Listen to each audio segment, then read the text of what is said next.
Welcome to the Modern Mexico podcast. I'm your host, Nathaniel Parish. On today's episode, we're discussing human rights in Mexico.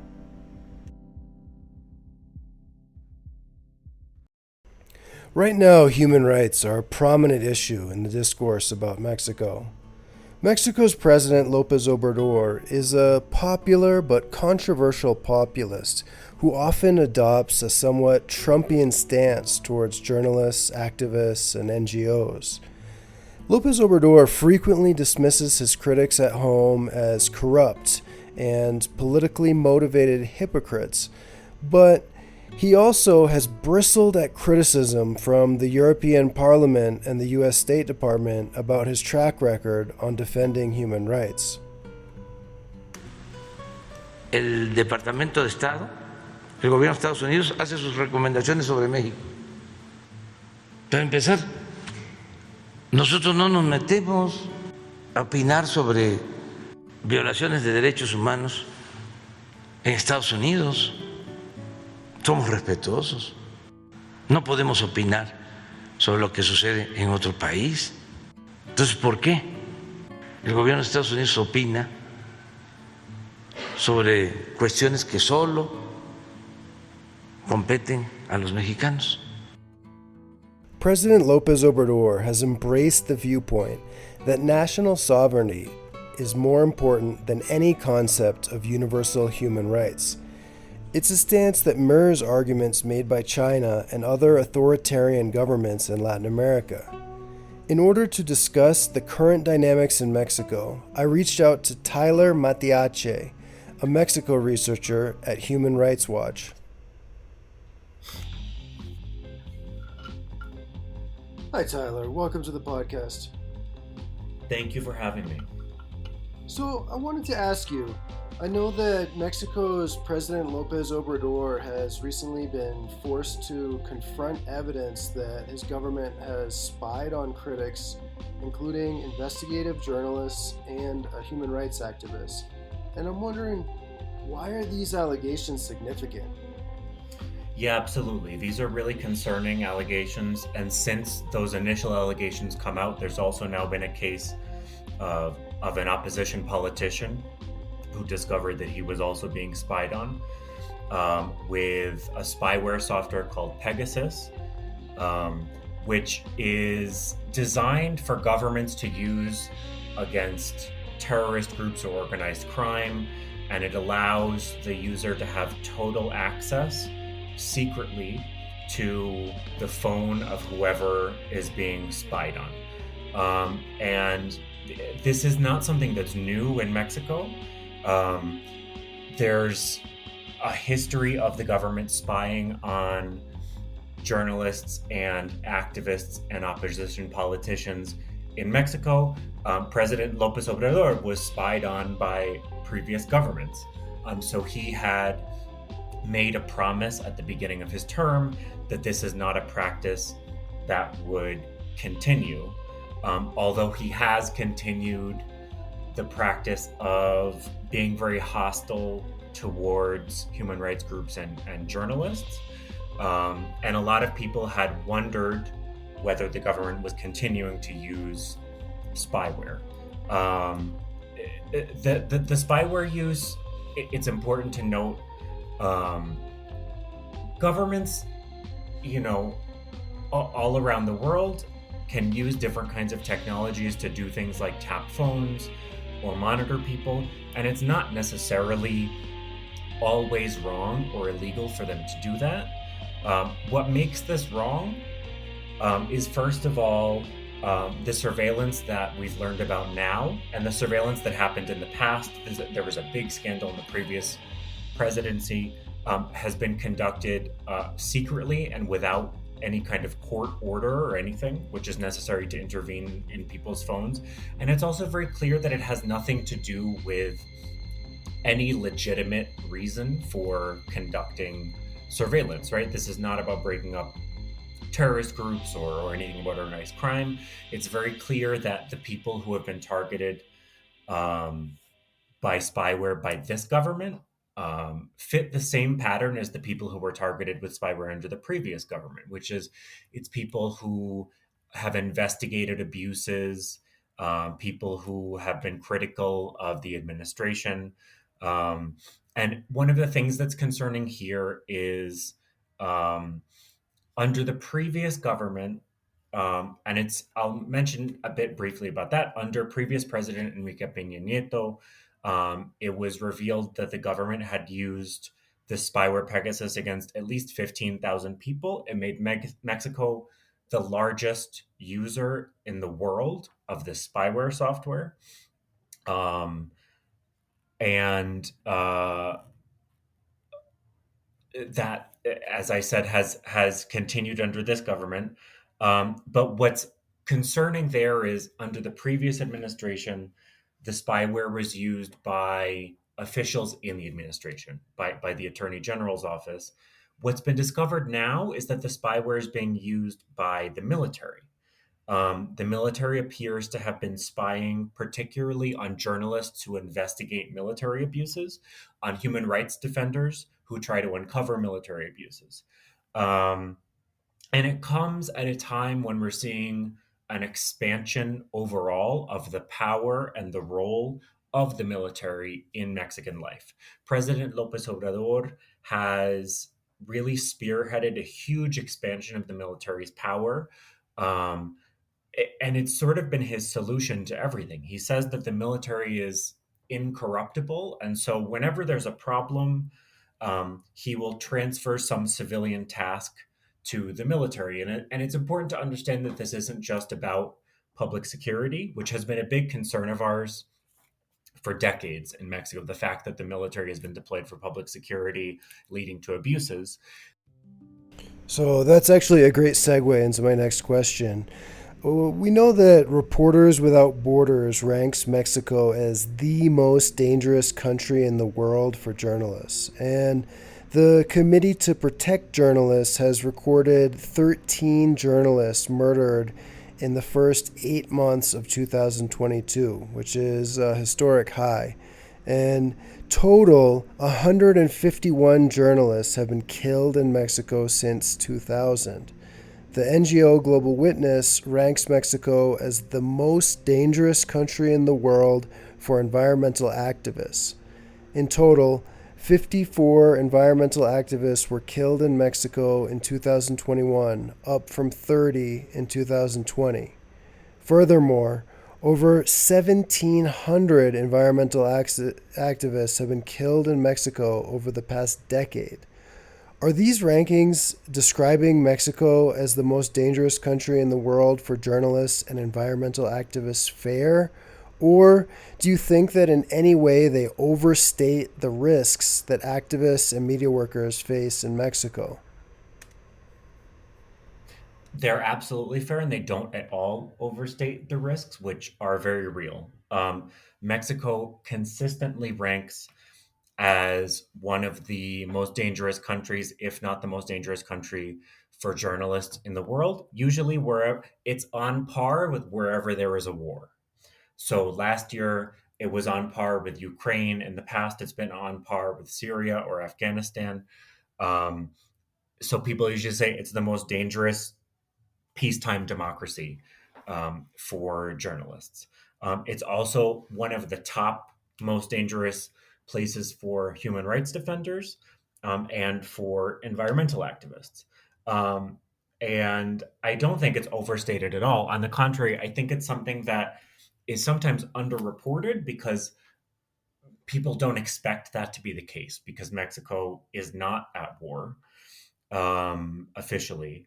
And there are a number of reasons, I think, for these levels of violence and the risk that journalists and activists face.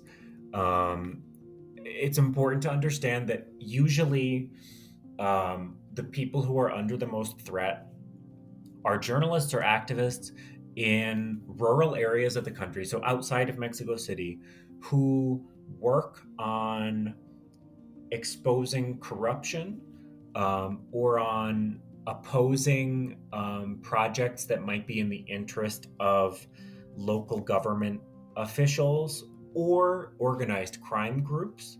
And one of the issues there is that often at a local government level in Mexico, it's hard to distinguish between local government and organized crime groups. The sort of links between them are so complicated.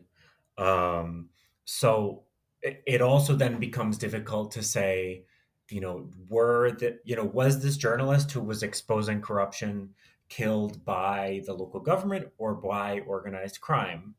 Um, because those two organizations, I guess, or structures are sometimes the same in many places. Um, but the big factor there is impunity, and that's not just an issue with these killings of journalists and activists. It's an issue across the board in Mexico.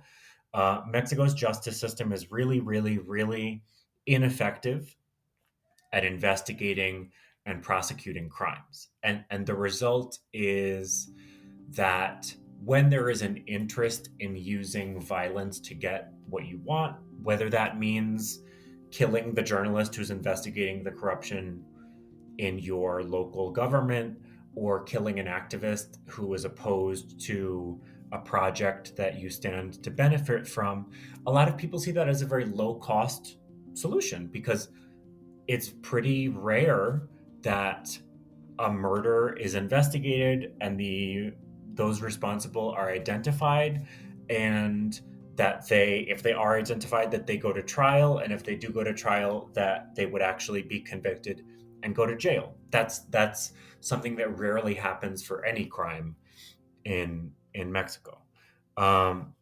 So it's a real problem. Um, there have been some efforts by the federal government and state governments to address the issue. There is a protection mechanism. There's a federal protection mechanism and there are state protection mechanisms where if you're a journalist or if you're an activist or an environmental defender who is under threat, you can request protection from the government and you'll get things like a panic button or maybe bodyguards or things like that. But even that program can only have a limited effect when people know that at the end of the day, it's unlikely that that killing will be punished. Okay, so I know that a lot of foreign academics and NGOs are trying to draw attention to the crisis that activists and journalists are facing in Mexico. But I'm wondering, within Mexico and within the political discourse in Mexico, how is this problem being handled? And in particular, I'm wondering if you could describe President Lopez Obrador's rhetoric towards journalists, activists, and independent NGOs. That's been a big issue of concern for us. President Lopez Obrador has been very hostile to journalists, to activists, to human rights defenders, to NGOs. He is a person who really dominates the media narrative. The president starts every morning with a 2 hour long press conference. And he will often use that press conference to pick out and identify by name specific journalists or activists who have been critical of his government, who maybe have exposed wrongdoing somewhere in the administration, or who have worked on a corruption case or something like that, or who simply oppose a policy of his administration.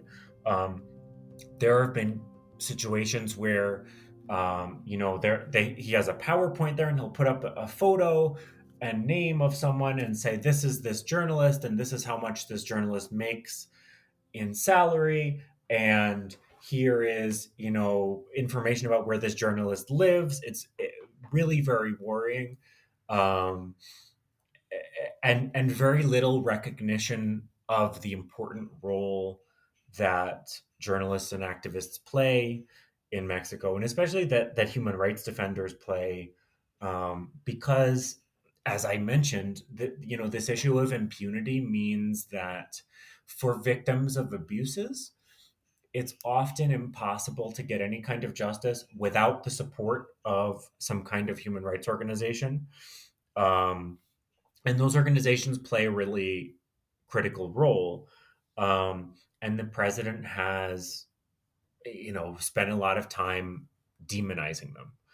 Um, so that is concerning as part of the context of this violence against journalists, because it contributes to an overall idea that if journalists or activists are killed, they are not necessarily people that the government views as important or valuable.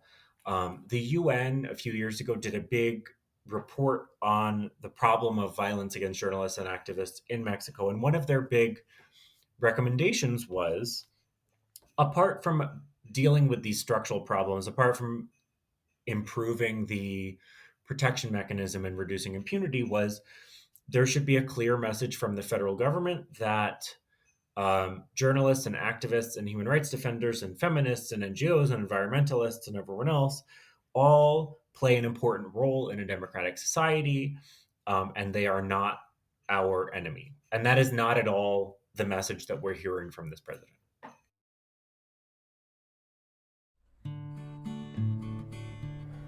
I wanted to take a brief pause to remind listeners that the Modern Mexico podcast is sponsored by Nomade Tostadores. Mexico is known for producing some of the best coffee in Latin America. Total, in 2021, Mexico exported $350 million of raw coffee beans. One of the best local roasters in Mexico City is Nomade Tostadores. Residents and visitors can sample their high-end coffee at Café Blanc in Colonia Juarez or Bara Funky in Colonia del Valle. Nomade coffee can also be purchased online and shipped worldwide. Check them out on Instagram.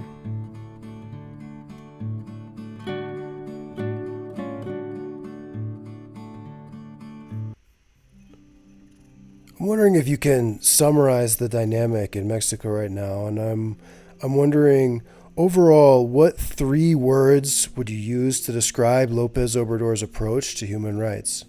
His approach to human rights. So, in 3 words, I would say superficial, dismissive, and hostile, maybe.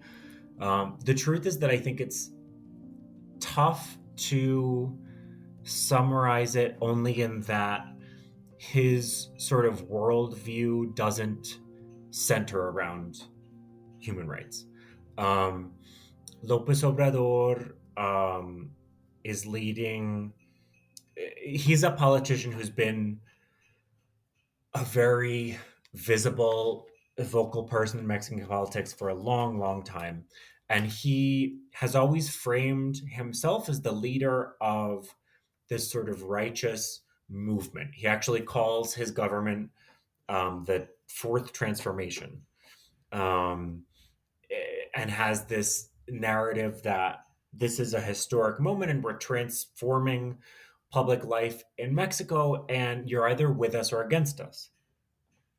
So there isn't really an openness um, to have dialogue with human rights groups or anyone else on um, on legitimate concerns about human rights issues, of which there are many, and many of them are not things that are Lopez Obrador's fault.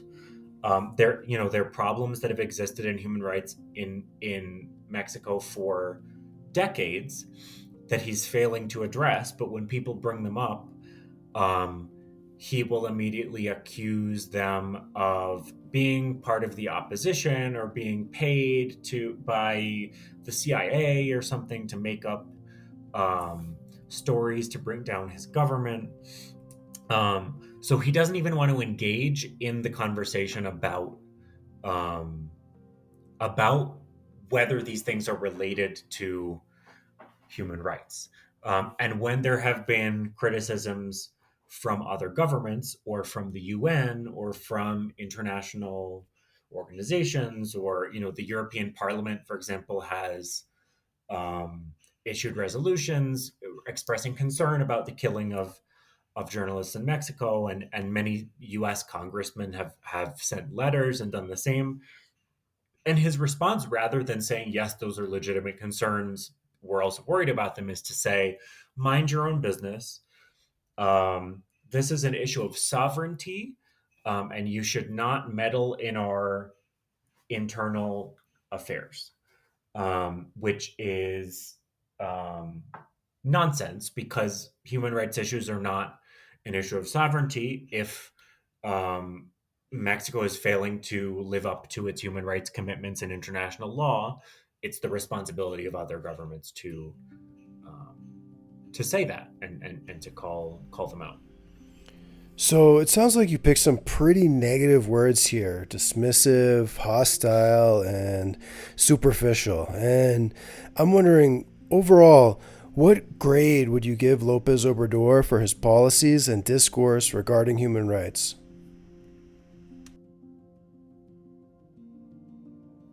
Yeah, I think I would give him an F, which is a, a bad grade.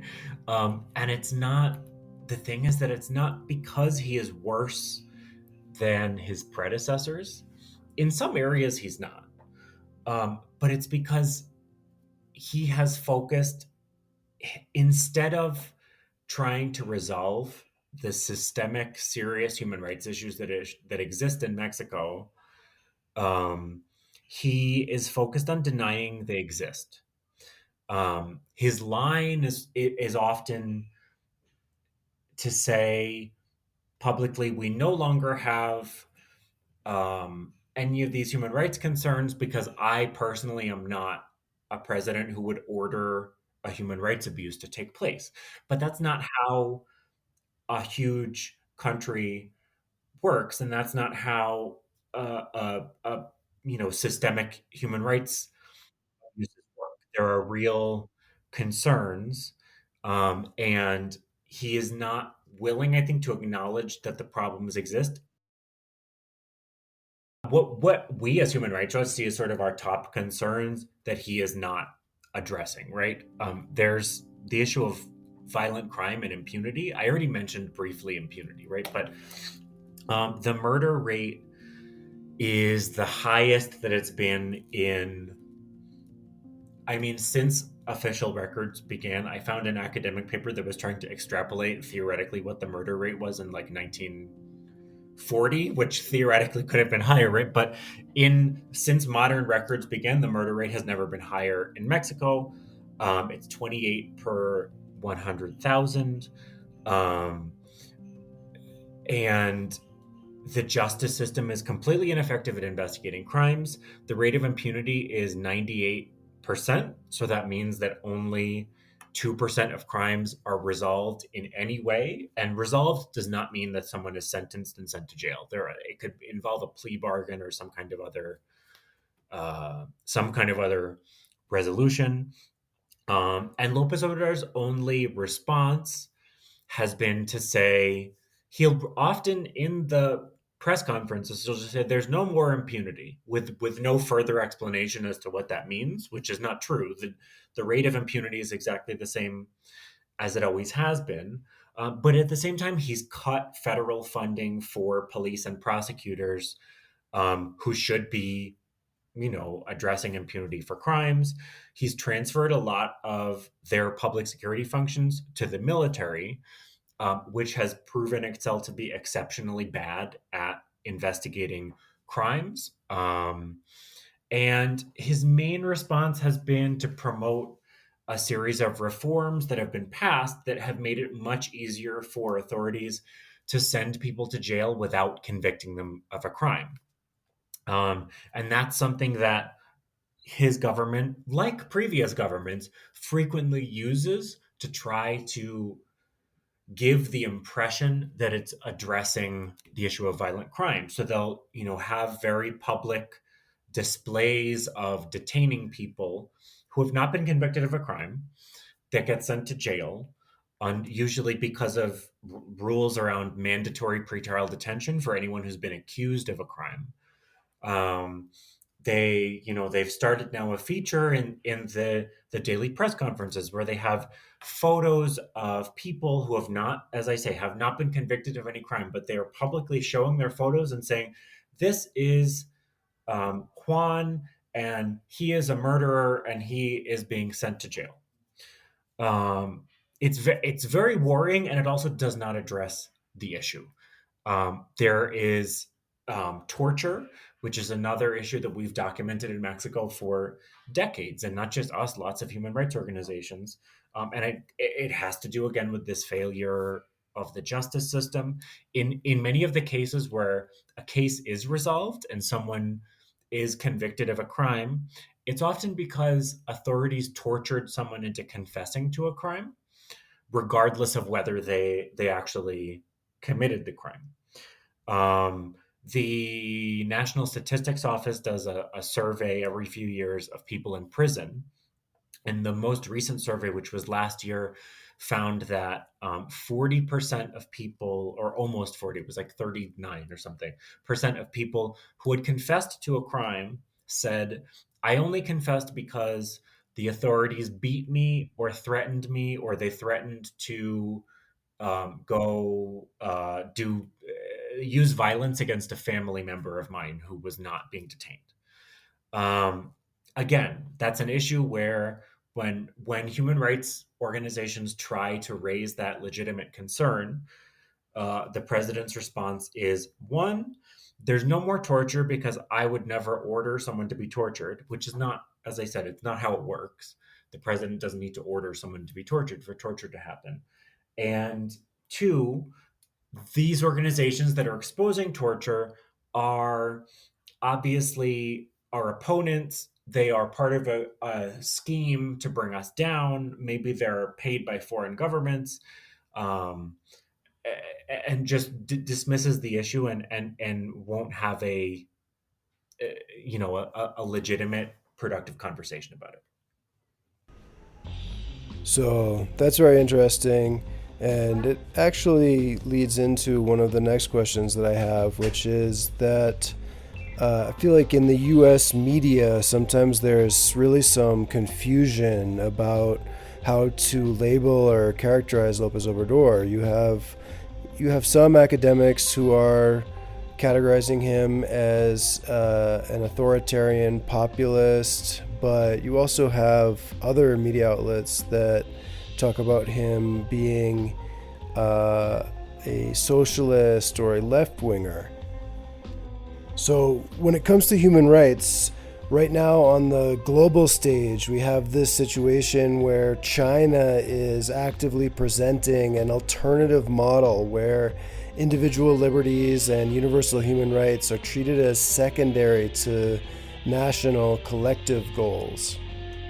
Lopez Obrador frequently seems to advocate for national sovereignty over universal human rights and has cultivated friendly relations with autocratic rulers in Latin America, including Miguel Diaz-Canel in Cuba, Nicolas Maduro in Venezuela, and Nayib Bukele in El Salvador. And sometimes it seems like Lopez Obrador's political instincts push him to vilify NGOs, the media, human rights organizations, and environmental activists. But we also don't hear credible allegations that Lopez Obrador's government has gone to the extreme of physically attacking, arresting, or disappearing critics or political opponents. And I'm wondering, at the end of the day, do you think that Lopez Obrador fits the mold of an authoritarian leader, or do you think it's unfair to lump him together with other aspiring autocrats?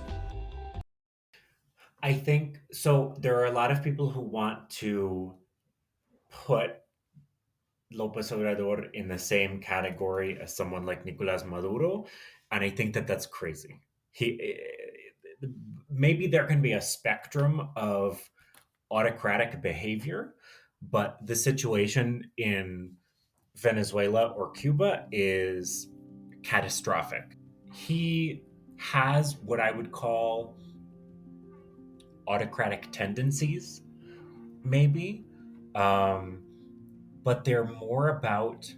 I mean, they're much more sort of part of the populist movement that we're seeing now in many parts. I mean, so I would compare him less to Maduro or Castro, or Diaz Canel, and I would compare him to Bolsonaro in Brazil, or to Nayib Bukele in El Salvador, who are, or Trump. I have compared him to Trump in the past, actually, who are leaders who think more about using the tools of discourse and media, to vilify opponents and portray a specific image of their government. So I think the daily morning press conferences are an excellent example, because the president says we have a freer press than we've ever had in history in Mexico, because anyone can come every morning to a press conference in the national palace, and they can ask me a question. And what president in the world has that? And that is absolutely true. Anyone can go and get permission to go in and ask a question. I mean, you might not get called on, but you can go attend the press conference and ask a question. And many journalists who have exposed, the journalists who exposed this use of the spyware software, the day that their report was released, they went to the press conference and they said, President, we have this report, blah, blah, blah. What is your response? And his response, I think, shows why the press conferences are useful, and how he sort of manipulates, the narrative, and uses this extreme media exposure to control the narrative, because he flipped it around and he didn't really address the accusations. He instead said, well, some of the organizations that worked on this, investigation received funding from USAID. So actually, that means that they are, funded to try to overthrow my government and blah, blah, blah, and all this stuff. Didn't address whether it was true or false that the government had been spying on people. Instead, sort of tried to attack the motives, but that drives the narrative. That's what's in the news for the rest of the day, is a video clip of the president saying, "My opponents are paid for by the CIA," or whatever. Um, so in that context, he doesn't need to. It's not like, um, Venezuela or Cuba, where you'll get arrested for criticizing, the government. But he uses this populist discourse of framing anyone who opposes him as a traitor and as morally bad. So his argument is not, that, let's have an open conversation and all points of view are good. His argument is, if you do not support everything that I do, and this government does, you are morally bad. In that sense, I think he fits in with some populist, semi-autocratic. This is why I say autocratic tendencies, right? Um, with leaders who, dismiss, democratic institutions and anything that doesn't support their narrative as sort of tools of the elite or something. But to say that, I mean, I know you mentioned China and sort of thinking about models of individual liberties versus sort of collective goals. I don't know if that's. I think that honestly is giving him a lot of. I don't know, but giving him more credit than is due. I don't think he's thinking about philosophically whether or not human rights are universal or not. I think he has sort of very simple ideas about what he wants to achieve, and he's been certain for decades that those things are morally right. And so he's not willing to entertain the idea that um, someone could have a legitimate reason to oppose them. I do think it's interesting that the three leaders that you chose as a comparison to Lopez Obrador are Bolsonaro in Brazil, Bukele in El Salvador, and Trump in the United States, who are um, three right wing leaders. And um, it is interesting because that kind of fits in with an idea that Lopez Obrador, might actually fit the mold of a leader who has some authoritarian tendencies, but fits the mold of a socially conservative populist rather than like a left wing populist like Bernie Sanders. So I mean, he's framed a lot of his he frames a lot of his discourse in populism, but his policies are not actually particularly reflective of anything that we would identify as the left. Um, Even his and some of his defenders, I think, even try to say, well, maybe he's socially conservative because he appears to oppose like abortion, gay marriage. He opposes the environmental movement as a whole. He views his sort of compass for everything is sovereignty, right? So he thinks the most important thing is rescuing the oil industry because the oil industry is a national industry. But even in his social policies, um, he has cut social spending.